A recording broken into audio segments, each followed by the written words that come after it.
রাজধানী কাফরুল এলাকা থেকে এই মুহূর্তে নির্বাচনী প্রচারণার খবর জানাতে আমাদের সাথে সরাসরি যুক্ত হচ্ছেন আদ্দেন সজীব। সজীব, কেমন দেখছেন কাফরুলের নির্বাচনী প্রচারণা? প্রার্থীরা কি ধরনের প্রতিশ্রুতি দিচ্ছেন, সব মিলিয়ে জানাবেন।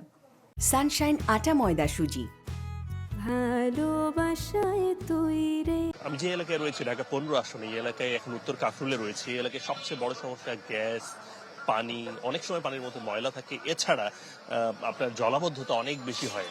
এই এলাকায় যারা জনপ্রতিনিধি হওয়ার জন্য মূলত বিএনপির শফিকুল ইসলাম খান মিল্টন ঢাকা 15 আসনের প্রার্থী, এবং তার সঙ্গে প্রতিদ্বন্দ্বী প্রার্থী আছেন আরেকটা দলের, অর্থাৎ জামাতে ইসলামী বা 11 দলীয় নির্বাচনী ঐক্যের যে প্রধান বলা যায় যাকে, তিনি ডক্টর শফিকুর রহমান। তো সেই বিবেচনায় এই এলাকায় অনেক বেশি মানে প্রতিদ্বন্দ্বিতাপূর্ণ হওয়ার কথা বলছেন স্থানীয় জনগণ যারা রয়েছেন। এখানে আমরা এই মুহূর্তে যেখানে রয়েছি, এখানে বাদ আসর এখানে শফিকুল ইসলাম মিল্টনের নির্বাচনী প্রচারণা এখান থেকে শুরু হওয়ার কথা রয়েছে। তারা দিনভর প্রচারণা করেছেন। এই প্রচারণার পরে এখন তারা কিছুটা খাবারের বিরতি শেষে এখন আবার এই নির্বাচনী প্রচারণা শুরু করবেন কিছুক্ষণের মধ্যেই। আপনারা দেখছেন, শুনতে পাচ্ছেন যে আসরের আজান হচ্ছে, এবং এই এলাকায় আপনি জানেন যে প্রায় 3.5 লক্ষ ভোটার রয়েছে, যার মধ্যে নারী অর্ধেক।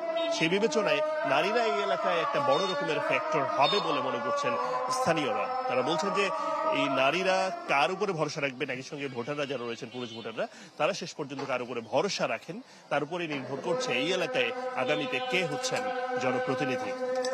ধন্যবাদ আপনাকে।